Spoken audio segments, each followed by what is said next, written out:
За энэ биржийн тухай хуулийн өөрчлөлт бол үнэхээр бас нэг тийм урагшлах биш, ухрахараандаа хийчихсэн нэг ийм л хуулийн өөрчлөлт орж ирж байгаа. Энэ дэр гишүүд байр суурьудаа хэлж байна.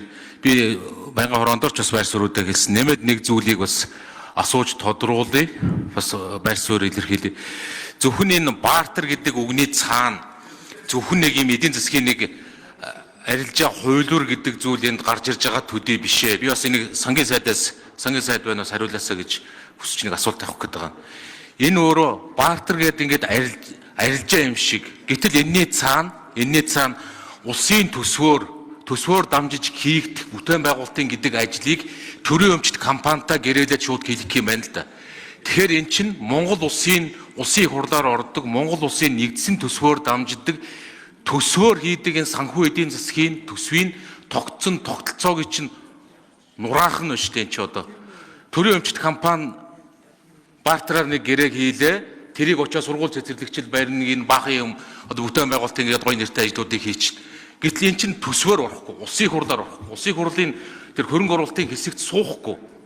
Улсын хурлаар хэлэлцэнэ гэж байгаа. Тэгэхдээ Монгол улсыг 2 дахь 3 дахь 4 дахь төсөвтэй нь болгох нь шүү дээ. Ингээд энэний цаана дахиад нөгөө нэг том төр гэдэг чинь төрийн өмчт аж ахуй нэгж гэдэг чинь яаж данхааж яан томорч яан энийг дагаад засаглалгүй авилгалын асуудал руу орж яан гэж бид нэр ингээд үздэг ярьдаг үгсээр л ирцгээдэг. Гэтэл нөхцөл байдал яг улам л их энэ рүү чинь улам өдөөс нь ийм тогтолцоо руу орох юм шүү. За биш үү ч гэж дээ. Одоо энийг бас ингээд янз бүрээр л та наргүй улсын хурлаар тэгнэ ингээд ярина л да. Тэгтэл энэ чинь төсвийн гадуур төрийн өмчт компанидар асуудал шийдэгдэг. Одоо нөгөө оптек гэрээний асуудлуудыг бид нэр ярьжсэн. Улсын хурал дээр төсөв гээд нэг 3 их найдын төсвийг хөрөнгө оруулалтыг одоо 376 гишүүн, сая 126 гишүүн нэг 40 тоног намаржангаа ярьдаг. Гэтэл 18 их найдын оптек гэрээг төрийн өмчт компанидар хийгээ хийсэн байсан шүү дээ.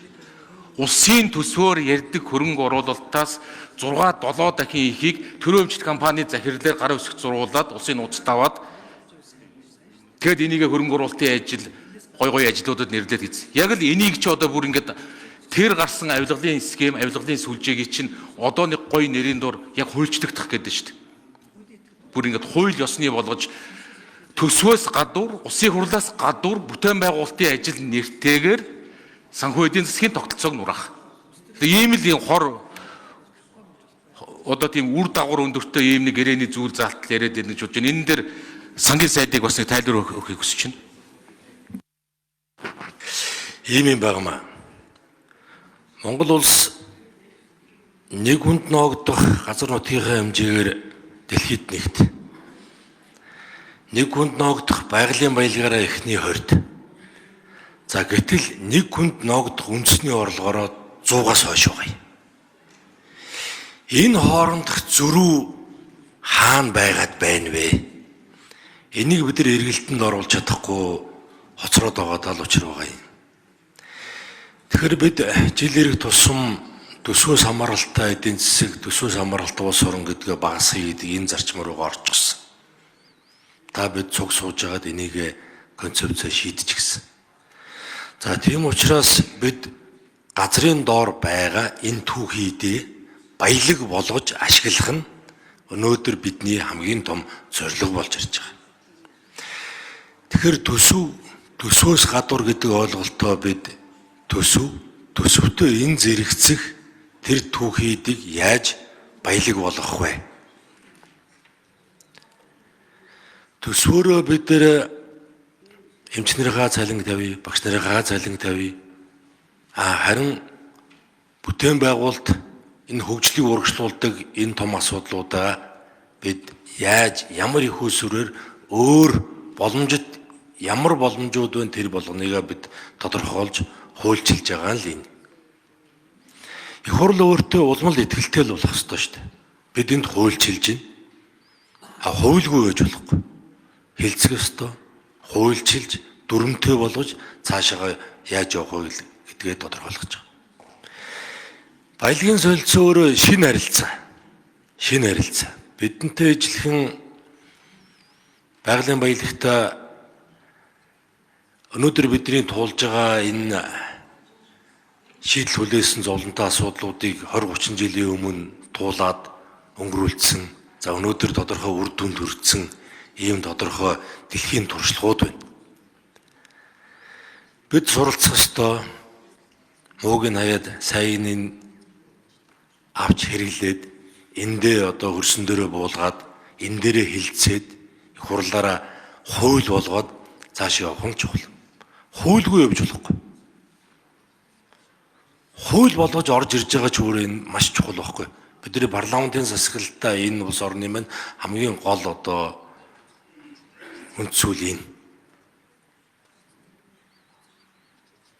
Хөрсөн дор байгаа түүхэн эдийг баялаг болгох нь бидний нэг том боломж. Яг энэ зохицуулалт гишүүний асуугаад байгаа нэг л зүйл байгаа шүү дээ. Одоо засгийн газар бол энэ 2025 онд жишээ нь 80 сая тонн үрс экспортод гаргана гэдэг төлөвлөсөн байж байгаа тийм ээ. Тэгэхээр одоо энэ бартерын харилцаа, баялаг солилцооны харилцаа ороод ирэхээр тэр 80 сая тонн дотор ч орвол яах юм орохгүй юм уу? Эсвэл тусдаа харилцаа үүсэх юм уу? Энийг л тодорхой хариулж болох юм шүү дээ. Тэгэхээр жавхлан сайд энэ дээр нэг гүцэг хариулж байна. Төсвийн хуулигдвал өөрөө хууль. Хуулийн дээр цэг таслалгүй тоо бүгдийг нь заасан байдаг. Тийм учраас энэ хоорондоо холдох юм бол байхгүй, нэмэгдэж хасагдах юм байхгүй. Бид төсвийн хуулиар барих ёстой. Нэмэгдэж гарч байгаа энэ асуудлууд бол тусдаа өөр асуудал шүү. Өөр асуудал. Төсвийн хуулиас бол тусдаа яригдах ийм их усрэл гэж ойлгох хэрэгтэй. Төсвийн хуулитай ерөөсөө холдож болохгүй. Гэхдээ цаад авах гэж байгаа гадаад улсын эрэлт чинь тогтмол нэг л дүнгээр байна л да. Тэрийн дотор ихэнхийг нь одоо баялагын солилцоогоо гоё нэрээр бартардад өгчин. Нөгөө талд нь тэр бэлэн мөнгөөр хийгдэг, биржээр хийгдэг, зах зээлийн өрсөлдөөнөөр хийгддэг энэ арилжаа гэдэг зүйл чи өөрөө ингээд асуултаа нэгдүгээрт нь ингээд энийгээрээ зах зээлийгээ эвдэх юм. Дахиад миний хэлээд байгаа нь жавхлан сайд та их хурлаар ороод хууль болоод батлагдвал одоо ямар байдлаар явсан ч юу нь яадгийн гэдэг л юм хэлж ин л. Гэтэл энэ хуулийн чинь их үүсвэр нь Монгол улсад бас энэ салбарт тогтсон систем тогтолцоо гэж юм байгаа шүү дээ. Монгол улсад өнөөдөр санхүү эдийн засгийн төсөв татвар энэ бүх бодлого чинь улсын хурлаар дамжиж, улсын төсвөөр дамжиж, хэрвээ төрийн өмчт компани бол төрийн өмчт компани ашигтай ажилласан бол ноогдол ашгаа улсын төсөвт хураалгаад энэ ноогдол ашгаар улсын төсвийн зарлага талыг санхүүжүүлдэг шүү дээ. Гэтэл энэс гадуур юм бүгдийг одоо явуулнаа.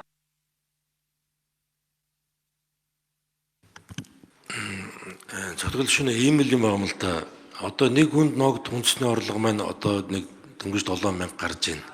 Гэтэл бид байгалийн баялагаараа дэлхийн одоо топ 20 улсын нэг нь. За одоо тэгээд хэдүүлээ ингэж байгаад байх. Төсвөө бид нэлээд журамлаад төсвөөс хамааралтай эдийн засгаа багасгаад ингэж яваад байдаг. Гэтэл байгалийн баялаг нь байгаад байдаг. Энийг яаж эргэлтэнд оруулж айл өрөх бүрд хүн бүрд хүрэх вэ гэдэг л ийм л шийдлийг бид нар ярьж байгаа шүү дээ. Ингэж байгаа даараа одоо хууль болчвол хуулийг яадаг ч юм биш шүү дээ. Хууль бол хууль. Та бид сууж байгаа энэ хуулийг батлах хэсэг нь эндээ шийдэгдэн. За нэг нь батлагдсан хуулийг бол тэгэл бид одоо хуулигээд хэрэгжүүлнэ шүү дээ. Яалаа гэж үгүй.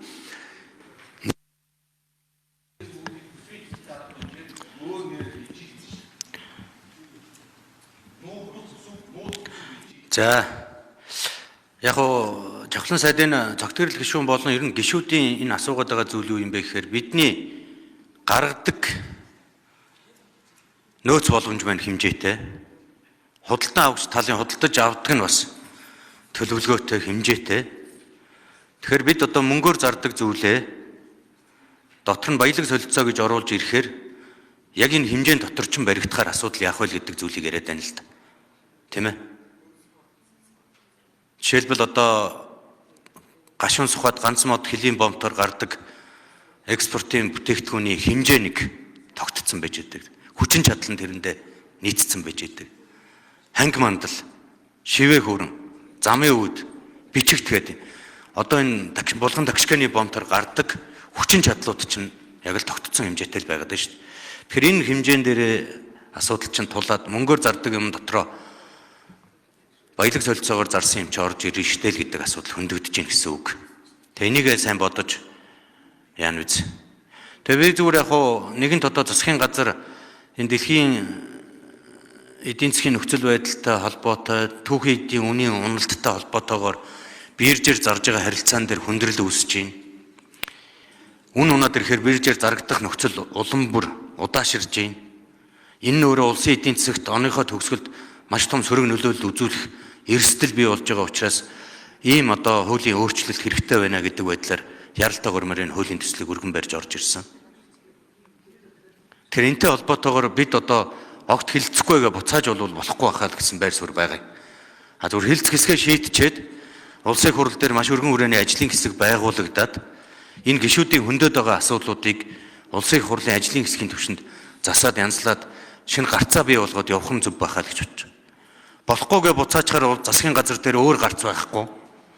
Ингээд улсаараа хүнд байдалд орох нөхцөл рүү явах уугүй гэдэг асуудал энэ ч хөндөгдөж байгаа учраас л энэ асуудлыг өнөөдөр хилцээд явж байна. А ерөн зүгээр шүүмжлэлтэй асуудал бол энийг маш өргөн хүрээнд сайн судалж хилцүүлэг хийж оруулж ирэх ёстой байсан үгүй юу? Байсан. Тийм л байдлаа. За жавхлан сайд нэмж хариулт өгье. За биржийн хуулинд оруулж байгаа өөрчлөлт бол биржийн хамар хүрээг улам тэлж байгаа гэж би бүр яг нюансыг хэлээ. Түрүүн Батбаяр гишүүн асуунлаа. Ийм юм байгаа. Одоо байгаа биржийн хуулийн дээр зөвхөн экспортод зориулсан төв хийдэг гэж байгаа. Гэтэл одоо бидний оруулж ирж байгаа зүйл дээр экспорт нэмэх нь дотоодын баяжуулах үйлдвэрүүд дээр ч гэсэн биржээр явуулж болно гэж оруулж ирж байгаа. Өөрөөр хэл хүрээг нь дахиад хэлж байгаа гэсэн үг. Аливаа цоо шинэ харилцаанд орж ирэхэд ингээд дутуу тооцоолцсон алдаа гарахыг үл үүсгдэг юм байна. Энэ дээр ерөөсөө яг ийм байхгүй. Зөвхөн бирж рүүгээд бид нар экспорт гээд ингээ явцсан. Гэтэл дотоодын үйлдвэр, дотоодын баяжуулах энэ айгүй том эдийн засаг маань айгүй хэлмэгдээд үлдсэн. Тэд нар ямар ч харилцаа байхгүй болсон.